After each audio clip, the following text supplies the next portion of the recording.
Good morning. How is everybody doing? Well, whilst everybody turns up, I'm just gonna chill and have my coffee, I think, and sort my hair out.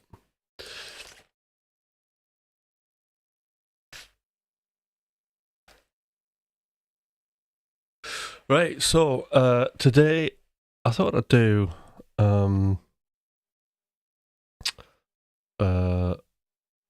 more of a stream about the guitars, the things I play. So it's the out again today. So it's the guitars and probably my setup. So there's probably things people want to see, how I get my sound, what the other guitars are like, all that kind of good stuff. So that is what we're going to do today. Luckily, I've got my warm jacket on, and I've managed to get a bit of heat in the room. Hands are still cold though. Need to warm them up.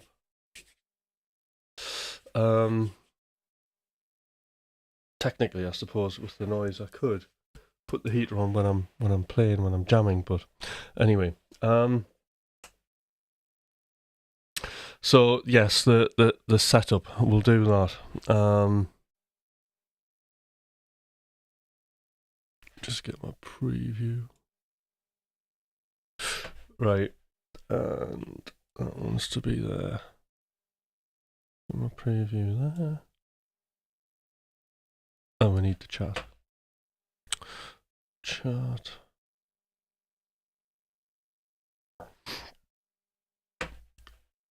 Smart Alec. Good morning.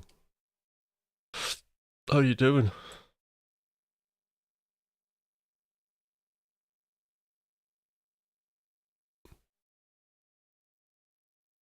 I'm always getting used to this. Good morning. There we go. It's a wonderful thing, isn't it? In the UK, waking up to this. Your morning shot, espresso shot of inspiration, I hope. Look at that, I've left a round mark on my desk. Off the bottom of the cup.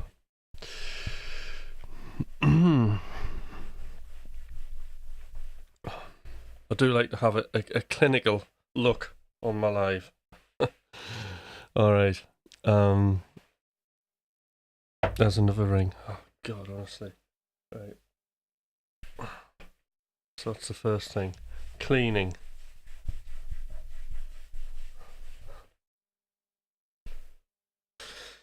Right. Oh, there's Sean. Look at that. There's Sean.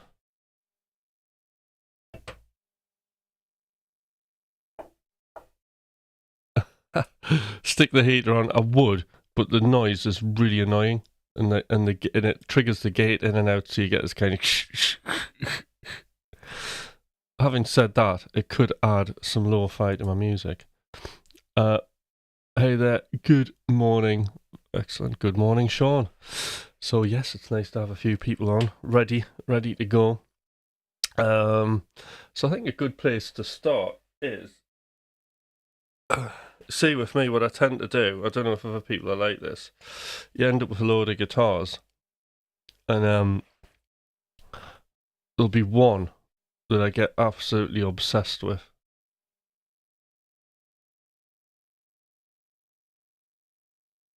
Hi, Stelly. So there'll be one guitar that I get totally obsessed with, which is the black one at the minute.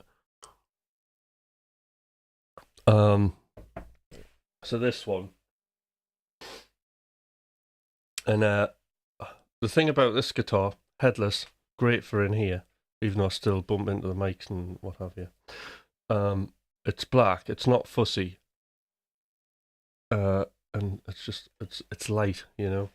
So it's very easy just to pick up and start playing. But we'll start with this. Now I did put new strings on everything. I'll swap these around. I think should be in tune. So this is the first Kiesel that got built. So this one I'll tell you the story.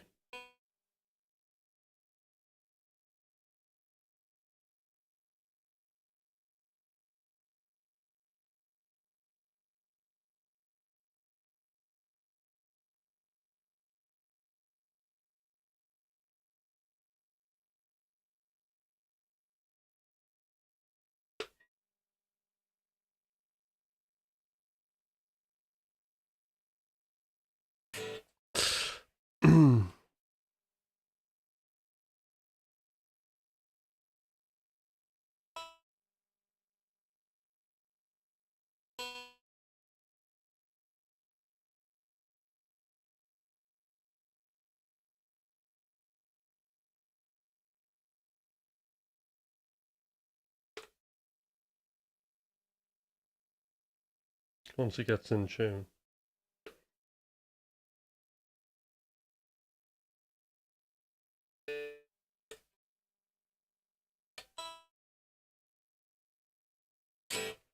So this one, so this is the first one that got built, and I didn't really know what I wanted in any shape or form, really, in a guitar, apart from I like Strats, and that was about it.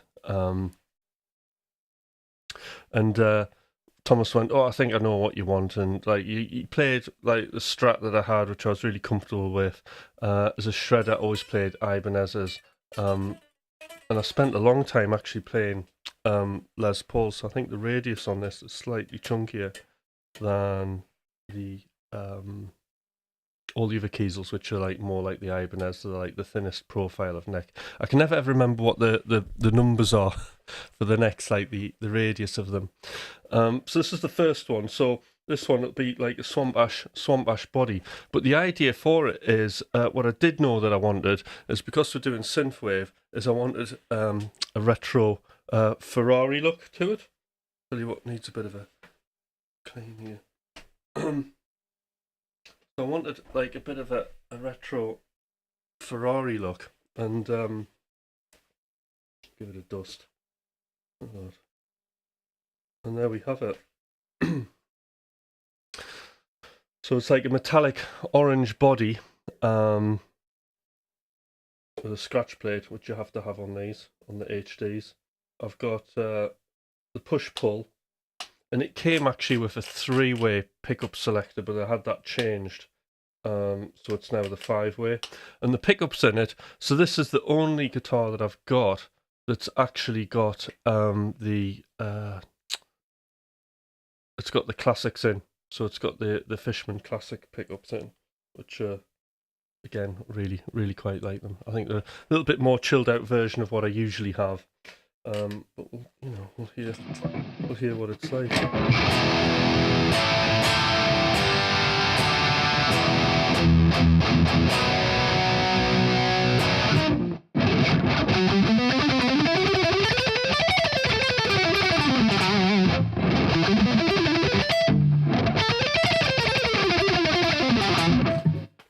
Yeah, it's got a great feel to it. The action on this is really, really low as well, so it's that's quite nice. So it's a lot lower than the other one, which this would go away. It's because when I'm sitting in this position. So let's have a look at the chat. I think.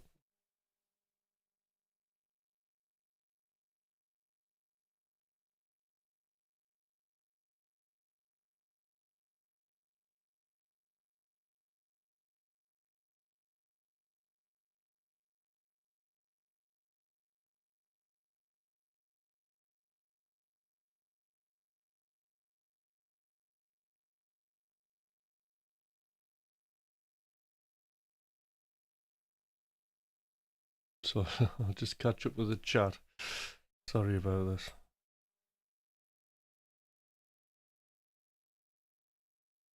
Oh,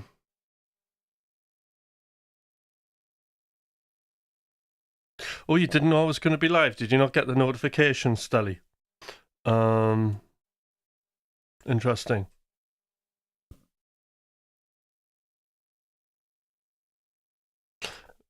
Sean, I usually have a different guitar call to me each day.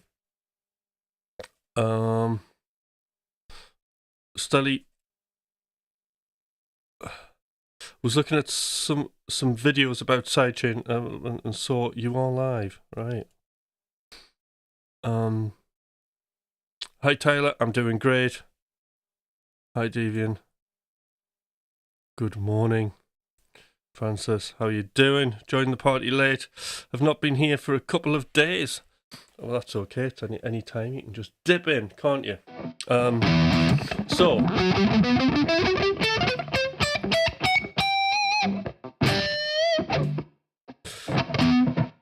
I think what I need to do is just get...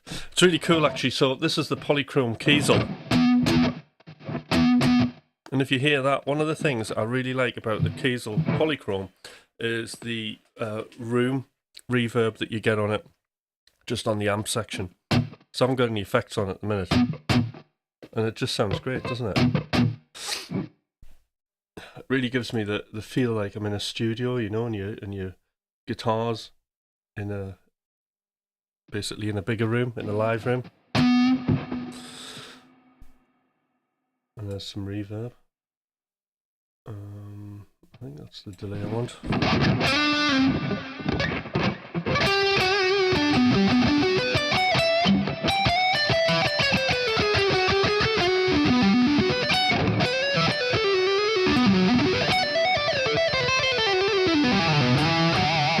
So yeah, it's, you know, this guitar is like really easy to play as well. There's no, you know, you can just get on it and just start shredding straight away. But yeah, so it's but the thing that's different on this guitar that all the others have, this and the black guitar, the Osiris and the Zeus, both have the Richelite fretboards, which I really like. This is the ebony. But I actually prefer the feel of the Richelite. And then I've got like a walnut neck on this one. Just nice, isn't it? Beautiful. Alright. So actually I've got like, we can start with a bit of a track today. I'll just warm up and have a bit of a jam. So there was... Well, actually, the track I did, what I made yesterday for the lesson, we can just have a listen to that. Listen to that.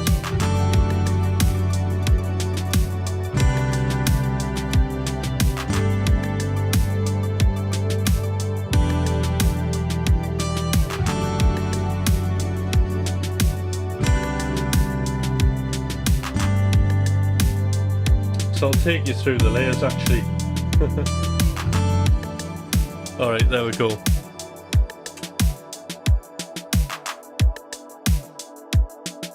So it's dead simple how this was put together, because all I did as I started with the drums, just whatever was there, and then there's the background loop, and then the next thing I did was just stick some chords down. And again, it's like a polychrome. It's a McRocklin suite, and it's probably the Afterglow preset. So what I've done on my template now, I've got 2 Afterglow presets. I've got one for like chords and whatever, lower mid-range stuff, and then I've got like a lead type one. So I can add, the idea behind that is I can add melodies that are more like higher extension to the chords, so that's what you get that. Okay, so that's those, and then we've got the bass, just a clean bass, and then I popped in Juno 106.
might be a bit too early for that.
And that's basically how it sounds in shred mode. But obviously, there's like, you know, like with all the guitars, there's more going on under the hood with it. I'll just see if I can. Okay, that's good. So that's yeah, so that's the HD going through the Kiesel. Sweet. I'll just check on the chat.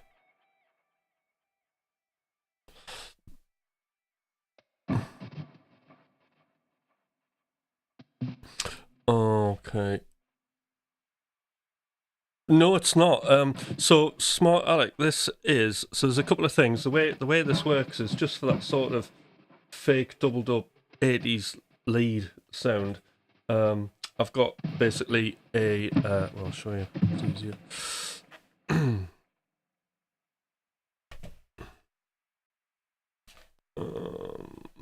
Octave. Yeah. So if we look down here, I'll just show you this chain. So the first thing on the chain that I have, right, so the first thing on the chain is this fixed loop length. Now what that does is it's set to 4 bars, so when I hit record on push here, this will punch me out after 4 bars, so I don't have to worry about punching myself out unless I want to do it earlier. So this will just by default switch me off after 4 bars. Then what I've got is the hypertune. So the preset for that I'm using, dead simple, is I'm just using the pitch. Timbre's just set to 0, but the trick is to have the mix. It just happened to be that 50% sounds good for me. And then we're into McRocklin Suite, and that's my Alive 1 preset, which is actually you get with this. You actually get that preset with the plugin. That's in the user section, or the artist section, isn't it?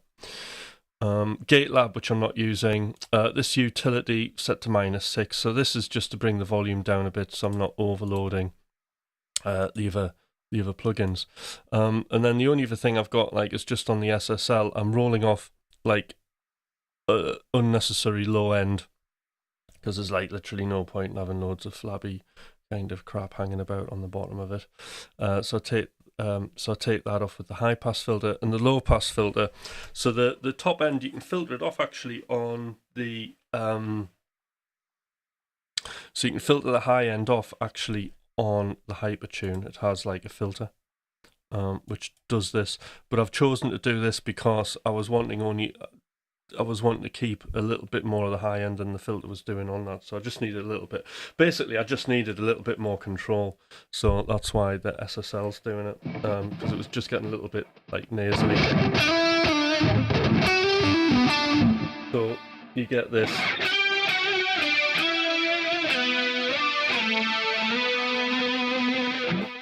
So that's what you're hearing. Having said that, I do use the Rabea for now. I would like to not use it because if we look down here, I've upped the sample rate on this project, so to get lower latency, I've dropped the sample rate down to I've put the sample rate up to 48 Hertz on the project, which means the actual latency reduces. But if you scroll over an Ableton plugin, right, and then you look at the bottom there, at 48 Hertz, and I don't think not everybody will be running at that, we've got 51 milliseconds of latency off that plugin, which is adding 1 second. Now, if I'm in 44.1, that goes up to 1.5, nearly 2 milliseconds, which is a lot. Because if you think, right, I use a Thunderbolt interface, so it's really rapid. It's super fast. So I'll get out this laptop, I'm streaming and everything, so I'll get about 6 seconds. Now 48, I'm under 6 seconds, which is great. But when you start adding your plugins with latency like that, if I had loads of, I wouldn't be able to use as many neural DSP plugins, because the latency would just go up there, adding 1 second, 2 seconds, and it all adds up together. So by the time you got 4 of them, you've got another 8, 6, 8 milliseconds on your project. You might have a few other things that have got a little bit of latency on there. So you're soon up to 20 milliseconds, and that is going to affect your performance 100%. You're just going to have this crappy little delay. When I start getting over 7 milliseconds, for me, I can start feeling it, So I don't, Right, okay, where was I? Yes, nice big desk's always handy, isn't it? So that's the Rabea synth question. But obviously we want to hear it, so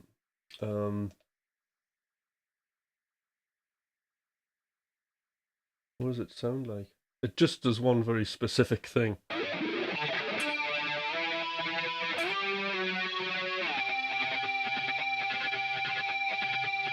Now, I really like it for making weird noises like that. It gives things a bit of an edge, so...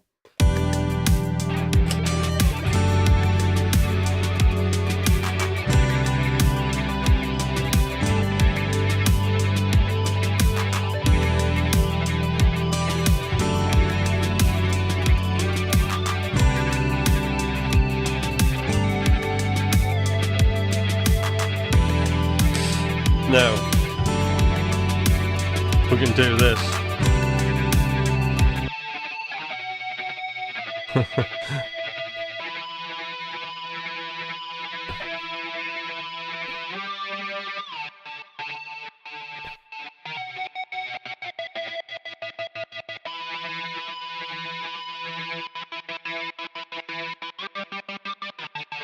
Cool, eh? So you've got the gate on there.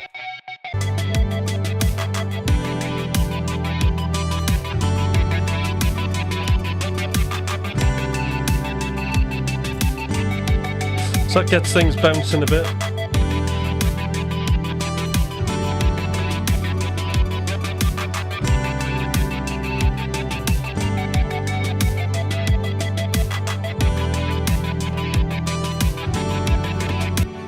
So that's what the guitar synth is, and it's literally, I'm only using, when you look at this, so,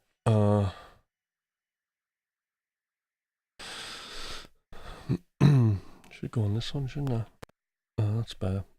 So, you know, I'm only using the guitar synth. I've got everything else switched off, and then that whole synth is going into the McRocklin suite.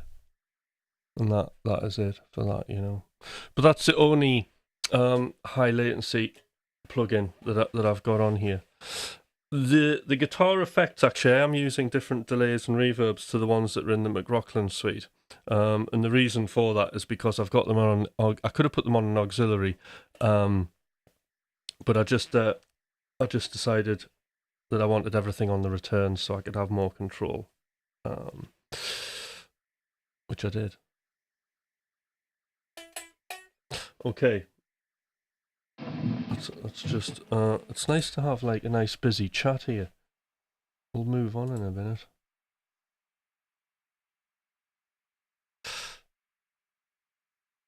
Yeah, it's a cool effect. Thank you, Chris. So anybody who's on here who is not subscribed to the channel, please do subscribe. I'm trying to get to 1,000 people, which would be amazing. Maybe it's 1,002 or maybe it's 1,005, just to make sure I'm over the 1,000 mark. But that would be a great cool goal to get, because the only other goal that I need after that, before I can get like super chat or whatever and start making some money, is if I need 3,000 hours and then 4,000 hours. So to get to 3,000 hours, I just need another 1,000 hours to get, which we're well on our way to doing. But yeah, so at the minute, just please subscribe. Yeah,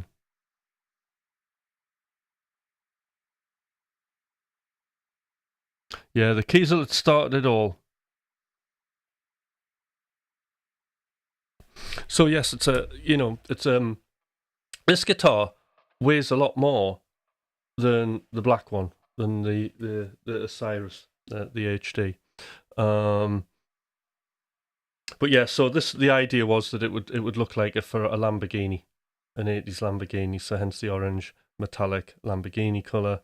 We've got from the 80s, so we've got the chrome wheels, which are the pickups. Yeah. Tyres. So that was the idea, and I think it's a walnut neck on it. But like the action's nice and low on this, like really low. And it's not buzzing or anything. It's like incredibly nice to play. I'll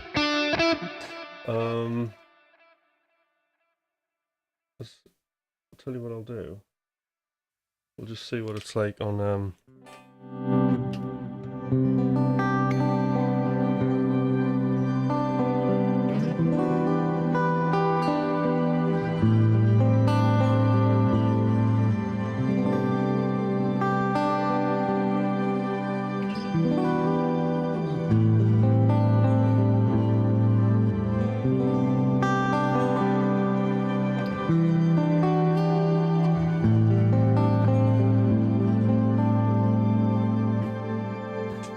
need a nice tune up here.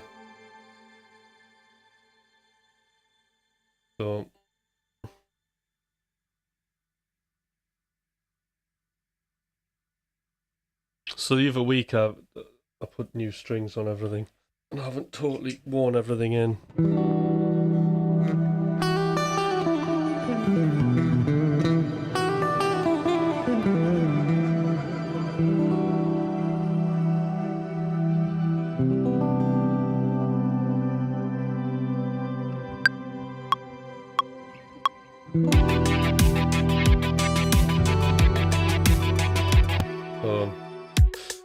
That's the only thing I haven't quite mastered on here, is getting onto a new column.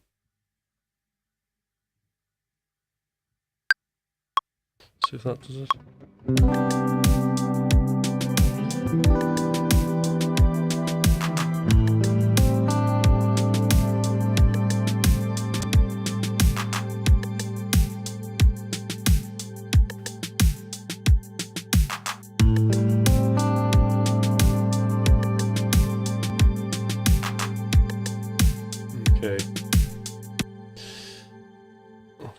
again.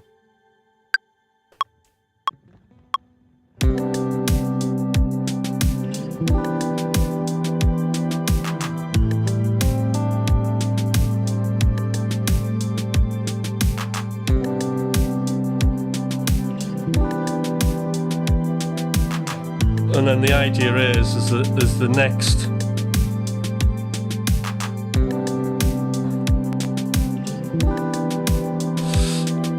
so yeah, the idea is that the next ambient guitar preset is like the higher extensions.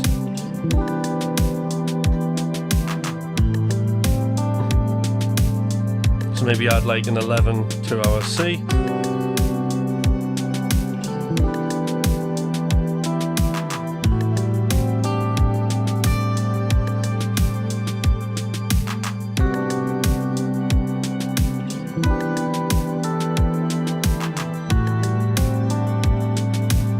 Something similar.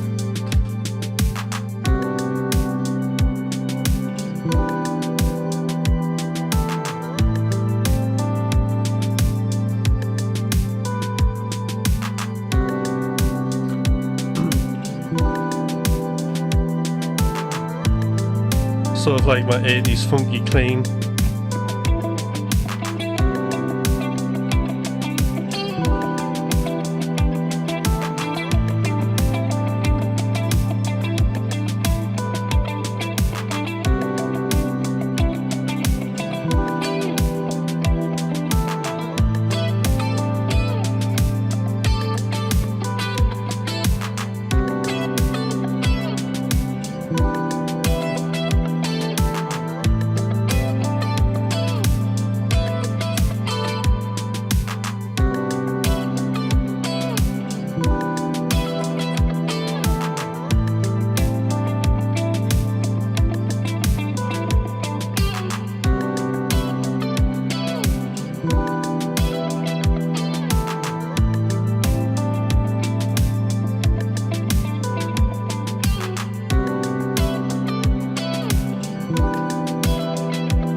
So there you go.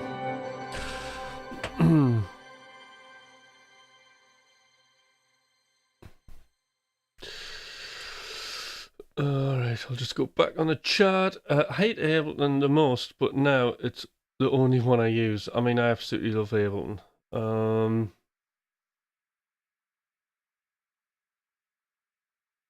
Better tone than the previous tone. It's the same tone, different guitar. But let's just compare. So, Exhibit A.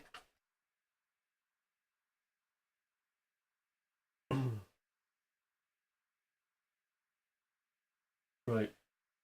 Exhibit B. Here we go. So this one, hoping it's in tune. Oh, that's light. This one, got to plug it in properly. So I think this one's a little bit more spiky, more aggressive, you know. I'll just play a little bit of lead in here.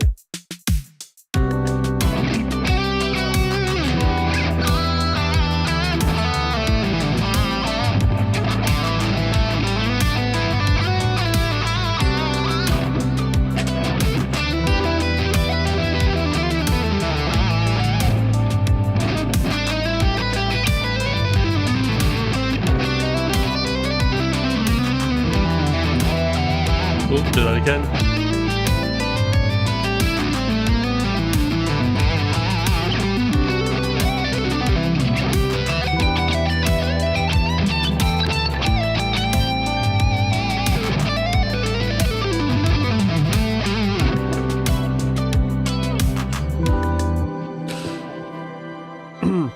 So, I mean, obviously, it's going to come down to a personal preference. I really like, for now, I like the... That's really easy to play that tone with the orange guitar. I prefer this one because, like, the sound. This one's got the McRocklin pickups in, and it just makes everything sit a little bit more forward in the mix. I mean, it's sonic wise, it's grabbing more attention in my ears. You know. That's what it's doing. So the difference is in the pickups. These are McRocklin ones, which I absolutely love, and those ones are the Fishman Classics, and both are really excellent. You know, but for now, where I am in my life, at this point in time, I'm really digging those McRocklin pickups.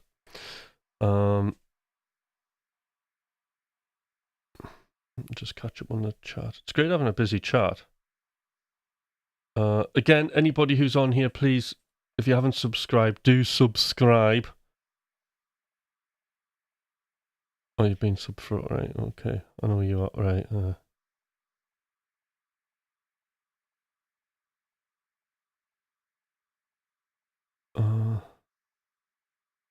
So Tyler, yeah, thinking about getting a Kiesel custom in the future, I can highly recommend it. Absolutely brilliant guitars. I used to play Ibanez, then I had like a Gibson, and then I had like a Strat for a while. Really, I was an Ibanez player, but absolutely like back into shredding, brilliant. It absolutely like destroyed every other guitar that I tried. Getting back into guitar playing, Kiesel was the one. And I honestly like now. You know, you just got to get a guitar that you really, really like. You know, I spend hours playing like these days. You know, I'm at work, I'm on an acoustic guitar, and I come in, and because I'm back to sort of shredding, I have to put in a bit of graft, you know? So it becomes, you know, that guitar becomes part of your body. So you want something decent. You want to sit with something decent that just doesn't annoy you in any way. And the Kiesel guitars do that for me. I can sit very, very comfortably and just play and play and playing isn't a problem, especially the headless stuff, you know, because it's ergonomically perfect. The guitars fit into your body really nicely. There's no headstock bashing into everything, and it's perfect like guitar when you're working in a studio and you're in front of a computer and you've got a guitar in your lap. It's brilliant. It's just kind of, you can just comfortably sit there. They're so well balanced. And you know, not having a headstock doesn't affect any tone. They sound great to me.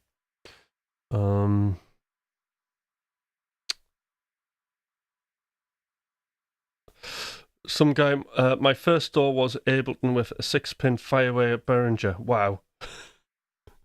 Behringer makes some alright like retro synths though, don't they? They're really good. Right. Tyler's subbed for a while. That's great. Thank you. Oh, Reason 3. I had Reason 3. But I think like what it was a Reason 3, it never really sounded right to me in the early days, and I think it was designed to work on just like really like small processors on computers, so it could run on anything. So I think there must have been a big workaround on the actual audio engine in it. But it just sounded like plastic to me. Right. Some guy, then Cubase, Pro Tools, Studio One, and now Nuendo. So I remember back in the day of Freakstar, sort of late 90s, early 2000, in my ghetto studio, I had like everything running on MIDI pretty much, and I had basically the vocals would run on a separate computer, and I'd have this Akai 12 track, and its job would be just to send timecode out to two computers, one of which was in a different room, and I had a hole in the wall with a MIDI cable linking the two, everything to this recorder, and then you just press play on the recorder, and that triggered everything. I mean, honestly, the hassle to do anything creative back then was just incredible. Like, no. I mean, we forget about. I mean, God, honestly, when I think about it, people having a crisis about like not being able to make music. Should try it then. I mean, then you had no choice but to like start and finish your music regardless of anything. You know, that was it. You had your mix up and you had to do it. It's like all the gear stayed on a lot of the time till I was finished, because if I switched it off, then it meant loading everything up on floppy disks, like samples and everything, and it's just crazy. And actually, back then, the music I made and the approach that I make it was very similar to like how I do it now. You know, my preferences haven't really changed that much. I absolutely love technology and like synths, and that's always been the case.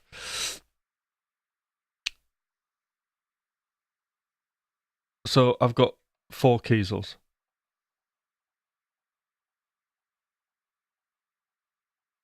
I have artist with some add-ons, but does what I need it to do. Brilliant. I mean, yeah. I mean, that's the important thing, isn't it? You just need to do what you need to do and get about and be comfortable. You know, that's the thing. To be honest, I like a stripped down Ableton Live. Anything else I use is third party. So, well, I'd be interested to know what third party plugins you like to use, Stelly, or what plugins and what you really like to use in Ableton Live, because I think I'm quite big on third party plugins, and I tend to use the same ones. You know, like so. All of my mixing stuff, I use a channel strip because it's just really convenient to have like your EQ, compressor, and everything just in like one thing, isn't it? So, you know, when you look, so I tend to use that. In other words, it's this. You know, even though this is a live set, when you look at my channel strip, everything's got the SSL on it, and I just love like the sound that it gives me. It gives me a little bit of air into my music. Just by running the track through it, so I get a bit of a different sound with that. But the high pass and low pass filters sound great. But everything you need, right, for like you've got to think, right, you know, 80% of your mix, probably more, is just by is all about just having good levels. Okay. Um. So really, to achieve the rest of it, it's like, you know, your EQ and compression are quite a big bit of that extra 20%. So just having everything as your next phase of mixing after your levels, just in one little thing like this, is like super effective, you know. And then after that, it's just, you know, it's just madness, isn't it? Then you kind of just trying to get that extra 5%, which can cost you as much time as trying to get the 80 to 90% that you were doing before. But I do like, yeah, channel strips are like really good for me anyway. Chat keeps disappearing. Back chat. Is it here? Is it there?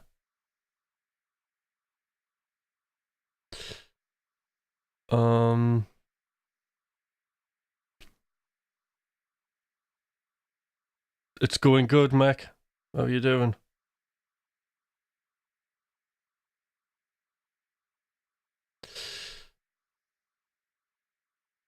Alright. Oh god, we've got loads of stuff. It's brilliant.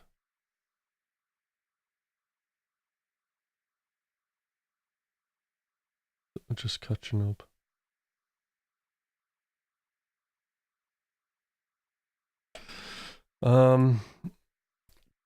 Chris Holland guitar still using 10 to 46. No, well, I was actually on 11s, and then Thomas forced me to go on a string diet when the Kiesel came.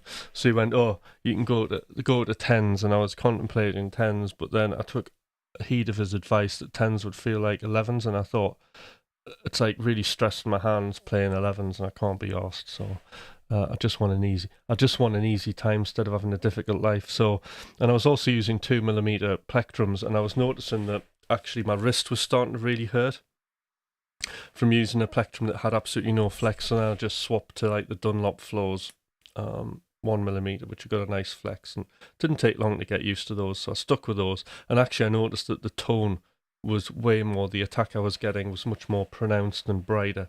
So the whole tone of my guitar. It's amazing how a plectrum can just totally change the tone. That was really eye opening because I'd used 2mm Dunlops for like ever since I was 11 or something ridiculous, 10 or 11. When I started going into my shred guitar teacher, I just copied what he was doing. And I used those for the rest of my life really till the recent switch round in about 2019 maybe. So, and then what I did is I just went down to gauge 9 strings, and I was like, it was a big relief, Didn't take long to get used. It's amazing how quick it can take you to get used to different things. Like using a different plectrum. And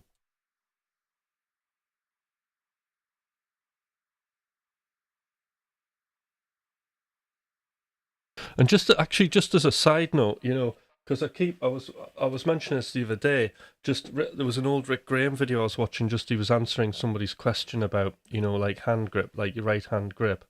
And I think like because I've worried about that, whether I should have a closed hand or an open hand, and the conclusion that I came to, and this is in line with the plectrum. It doesn't really matter. You can get used to anything, and you can go between any sort of grip. Like I don't worry about it now. Like sometimes if I want to change the attack of what I'm doing, I might close my hand.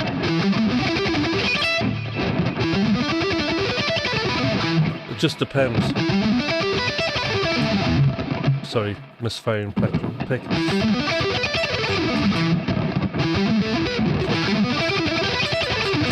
So it just depends, really, what kind of mood I'm in. I don't really worry about it. But I do remember the stress of worrying about that. Anyway, moving on.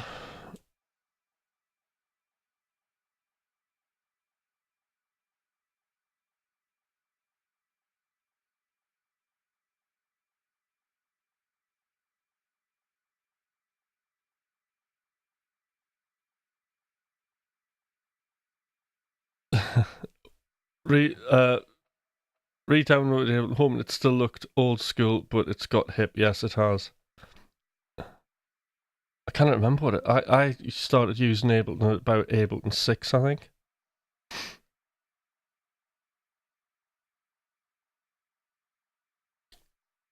Right, Stelly's fine with 11. It's good. 12's heavy.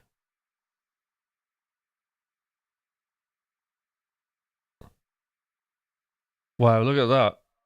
One of my old PCs has what, Ableton 3 on it. That's incredible. I would want to see a screenshot of that. What Ableton 3 looks like.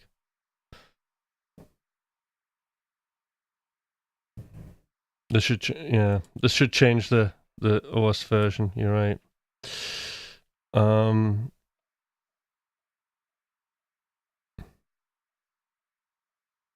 Stelly's first contact with Ableton was 7 or 8. Yeah, and then I kind of stopped. I think round about the 7 and 8 period, I stopped using it. I went back to using Logic, and then like when 9 came out, I completely made the switch.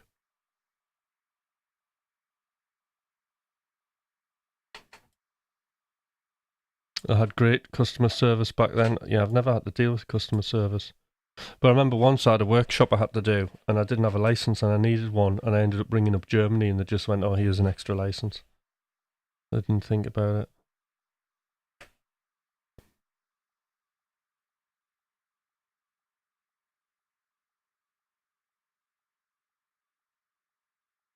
Yeah, the Fishman Classics is a bit warmer. Yeah, I would agree with that.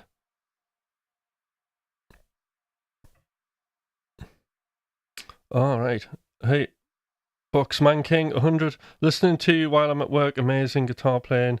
I'm only a beginner, but listening to you makes me want to get better. Brilliant. That's what it's all about, this channel. Getting better.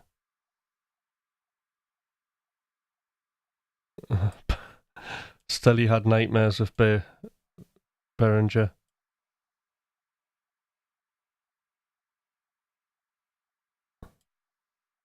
And SSL has the Stelly has SSL complete slate digital. I have that. Alliance plugin Alliance Arturia native instrument. That's like everything I use there, pretty much. But I only use about 2% of it. All right. And Stelly bought EXO because of you, and I like it. Well, that's brilliant because EXO is absolutely amazing.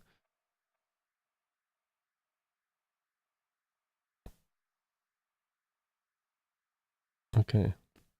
I wish I could just find a kick sample I used in a project, and I could sidechain stuff to it. Interesting that right. So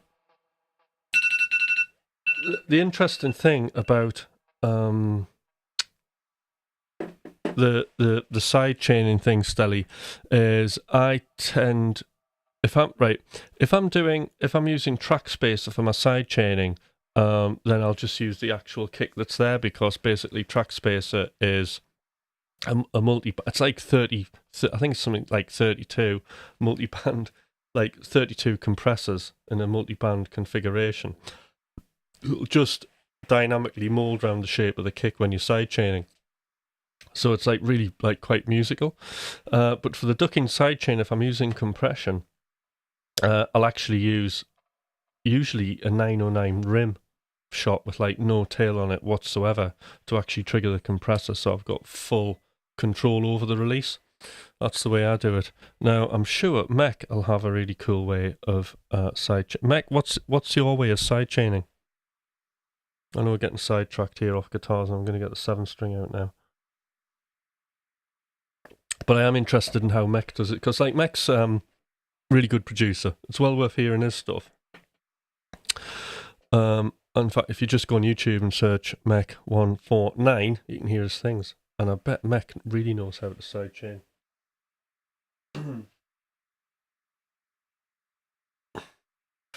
Right, let's get this lump out.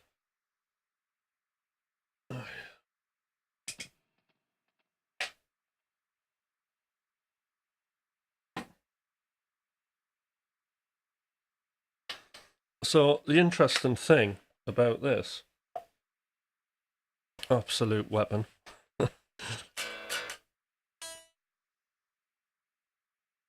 Well, you've got an extra string to tune.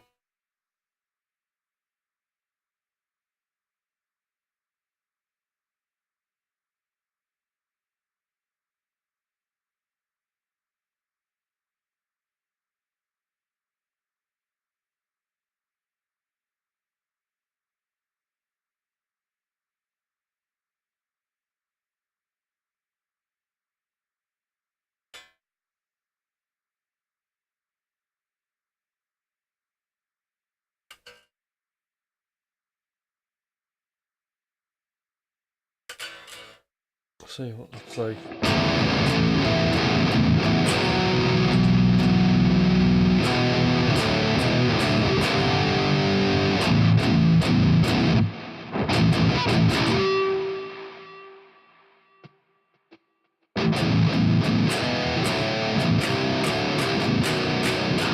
So the way I've got this one set up is basically I'm tuned the lowest string down to A.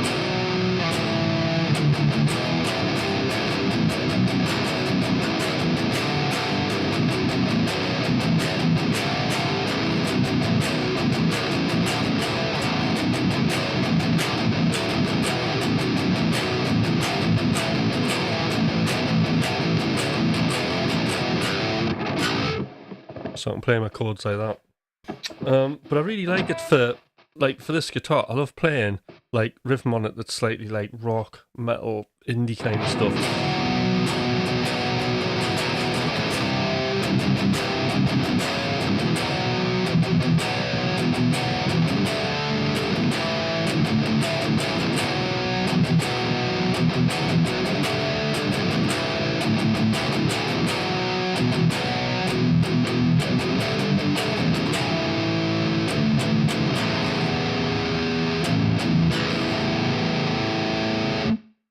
So that's the first thing. I'll tell you what I'm really interested in.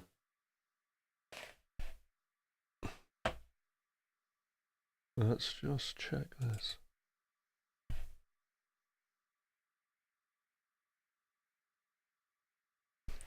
So I've got I had hypertune there, like set on to -7. So the other thing, I've got this preset on here. One of my channels is called the Guitar Bass, and it's really awesome. Right, so the idea behind this preset is I just wanted a sound where basically I could play bass and riff guitar at the same time.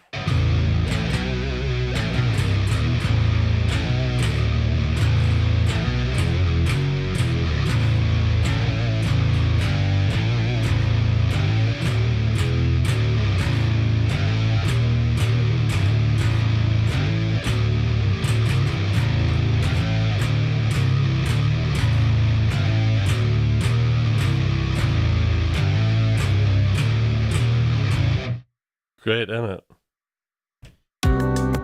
Right. Let's change the mood.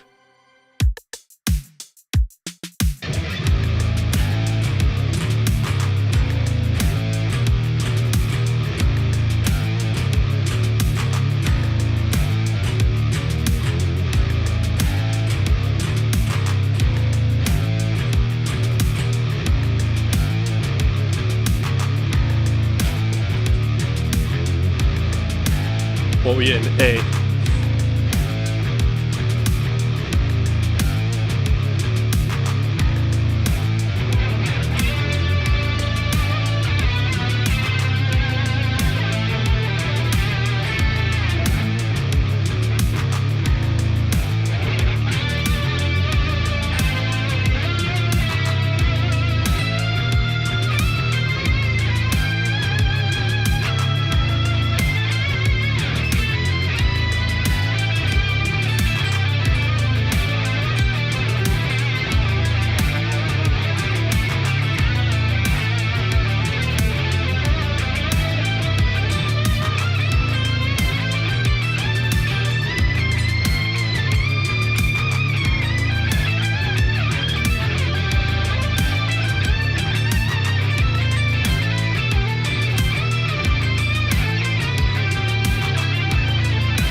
And there we go. Some 7-string action as promised. So the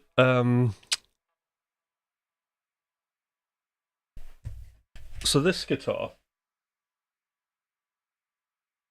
obviously 7 strings, 9s to whatever the 7th string is, and this is sort of like where I kind of discovered what I wanted in a guitar. So this is like just a scaled up version in a way of the kind of spec that I'll put on a Kiesel guitar. So I've got the 5-piece Purple Heart neck, and then this is like with the Illuminate fret dots, which I always have, and then we've got the it's a beautiful guitar, isn't it? And then we've got the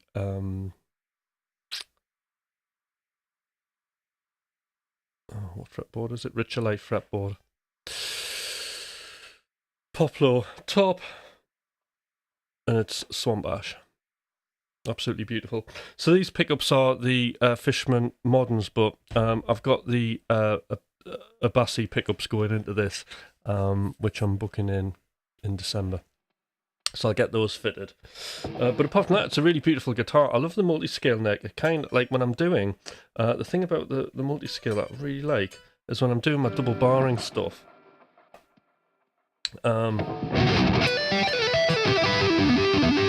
It's like the angles are perfect.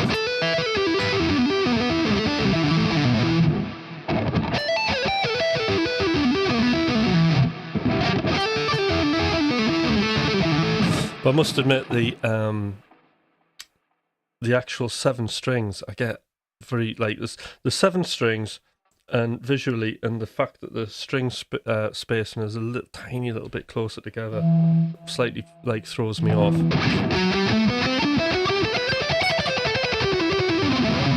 See what I mean? Hold on.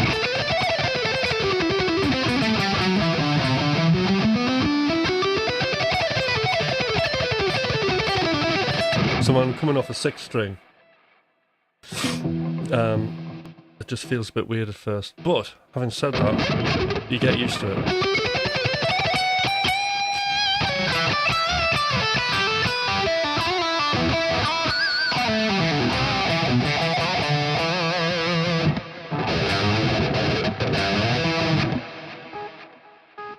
I'll leave that lick for now. What am I playing?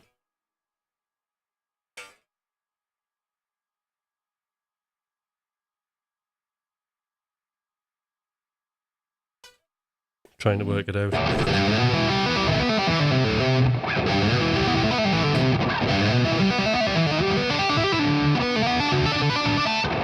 Yeah. But yeah, loads of fun. And it's just great laying down tracks with this. Especially like I love that kind of like heavy, sort of clean stuff.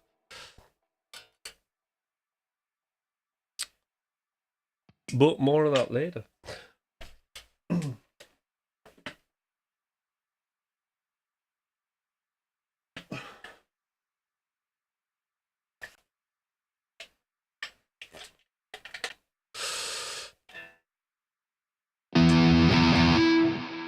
Right, now readjust myself.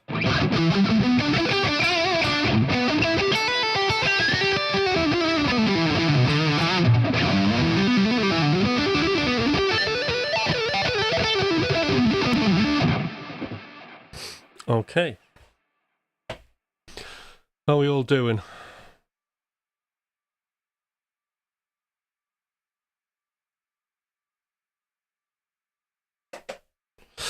So it's been a nice, so I've enjoyed today's session. It's been a nice chill and chat session. We've got one more guitar to do, which I think we'll do on another stream.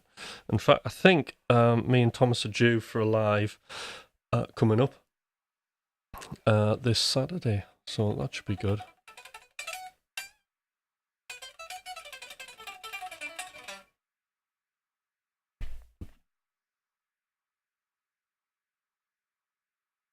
There we go. Getting a wave there from some guy. Thank you very much. So again, anybody who's on here, this is just general, like sort of studio chill out session, playing some guitars. And if there's plenty of other like useful, resourceful stuff happening on the lives. You just got to dig away and find them. I try and kind of give them appropriate titling now. But if you do like this, do subscribe. It will be kind of helping me quite a lot. The other thing is I just got to mention that I do have a couple of music coaching groups. So anybody who's interested, perfect for guitar players, right? Who, if you just want to like make some tracks, you want to make some music, and just bottom line, you might not even be into releasing it, but you want to make backing tracks for yourself. This is perfect for you. But what it is really good for is the people who want to release tons of music and really make a mark on the world. Then the music coaching group's for you, because it's all about basically making tracks from beginning to end and releasing them, and doing that as and developing a way to have like a steady stream of music is basically what it's about. So if you're interested in that, do send me an email.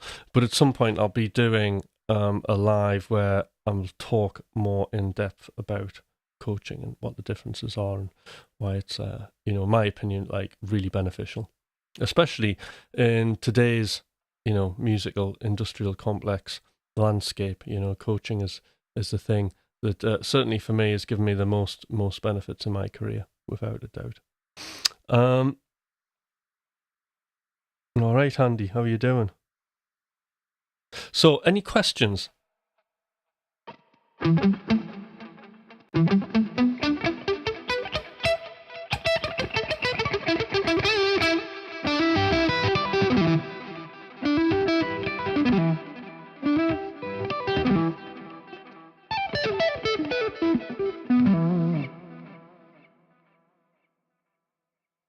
Very well, thank you. Excellent.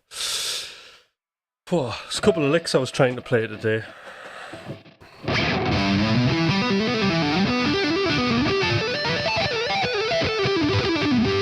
It's quite hard.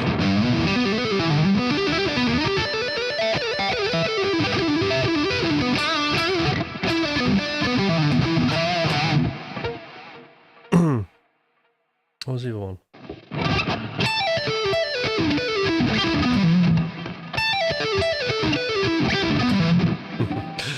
So this is actually going to be a tutorial I'm going to do at some point, whereas I'm just going to talk about pentatonic scales and doing the double barring thing, especially stuff where your second finger comes over the third, or the third coming over the fourth, because actually it's something I've avoided for a while, and it's given me a lot of benefits, really.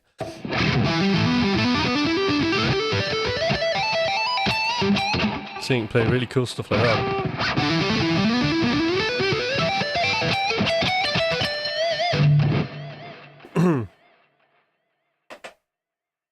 Okay. Coffee time. So, any questions, anybody? I'll just move the chat to the main thing.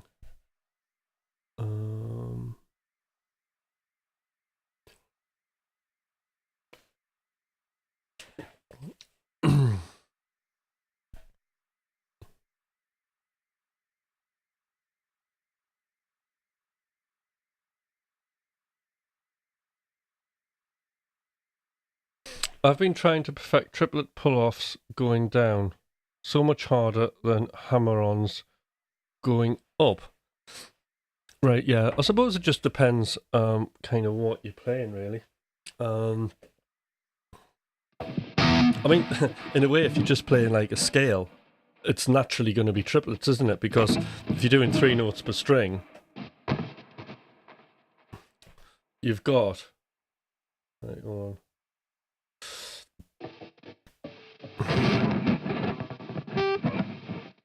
Just move the chat out of the way. You've got 3 notes per string, haven't you?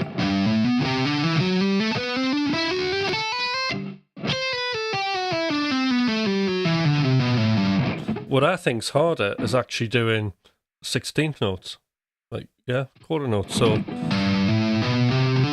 because the time field changes, like the finger where the downbeat is on changes, doesn't it? So you've got like 1, 2, 3, 4 on the first finger, then you've got 1 that's starting on the second, 2, 3, 4, One's now on the fourth. 2, 3, 4. One is back to the first finger. 2, 3, 4. One's now on the third. So actually, to be able to get that smooth legato and a nice time feel, I think it's harder on the quarter notes and easier.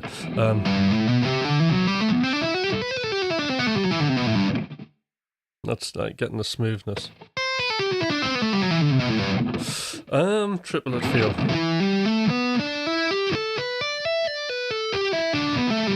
So this would be something that would be hard to do a triplet feel on, because basically I've got 3 notes on one string and 1 on another, so that should technically throw it off. So really you just got to triple it.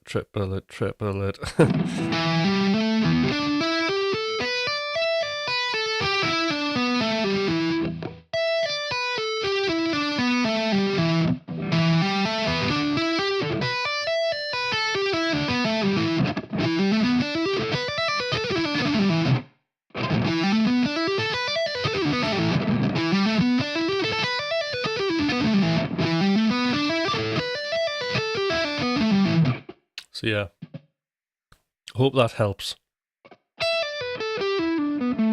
The other thing that you might find hard is when you're bringing in like a pick. I mean, I have to just practice a little bit doing this. As what I'll tend to do is pick and hybrid ascending, and it's just disguising the pick and the finger to sound like the fingers on the left hand are doing all the work. Okay, and then when you bring in the pick in, then it's just trying to make that sound like, you know, you're using it's flesh, not plastic, which is quite difficult.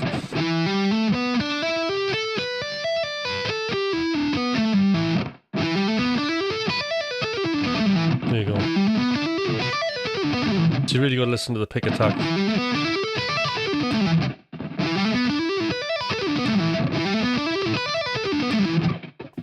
If that makes sense.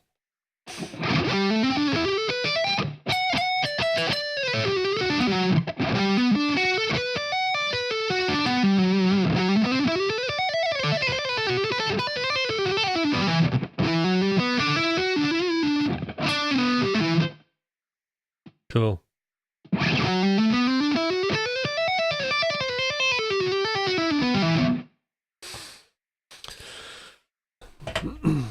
But that's like one of those things I would, get the metronome out on.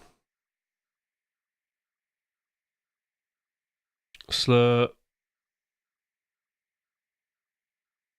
Yeah, I mean, to be fair, obviously there's the pull-offs or the slurring. And all I'm doing there is I'm just really brushing the note.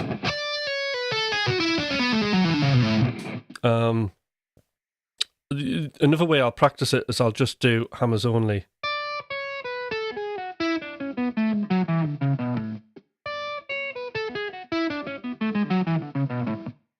Which really helps you tune your fingers into each fret and find the optimum part of the fret where the note's gonna pop out. I've got a gate on here, so it's cutting it off.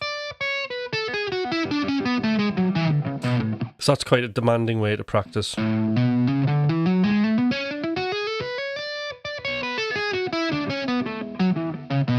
I mean, I wouldn't play solos like that, but it's great. If you're struggling with a lick, it's a good way to practice it.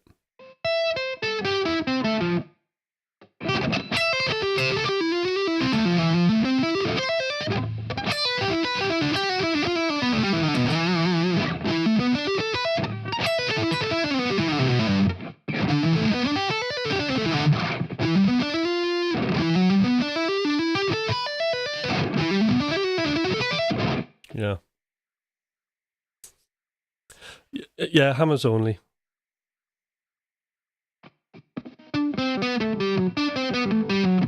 So any lick that I'll be struggling with, or not even struggling, but just to make sure when I'm working on kind of just muting things off and just getting the coordination right, then I'll do that.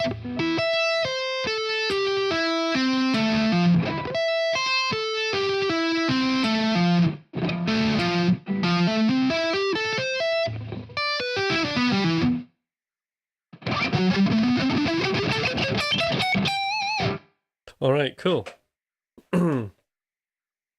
So I think that's it for today's live. So this one will just be down there for people to see later. And I will see you, no live tomorrow. So it looks like it's going to be Thursday. So I'll be back on Thursday, probably doing some live looping. That's what I'm going to be doing. So I have a blank template, and yeah, we'll make some music happen, do some soloing, which would be great.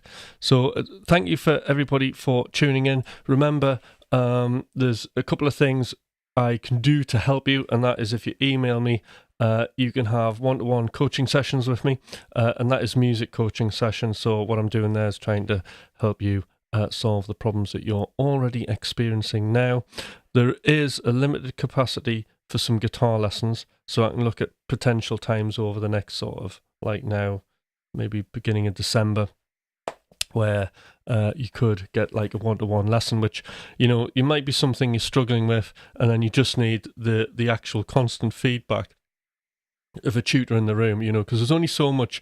I mean, I'm enjoying doing the guitar lessons at the minute on these lives, but there's only so much I can do, you know. At the point, I just need to see the person.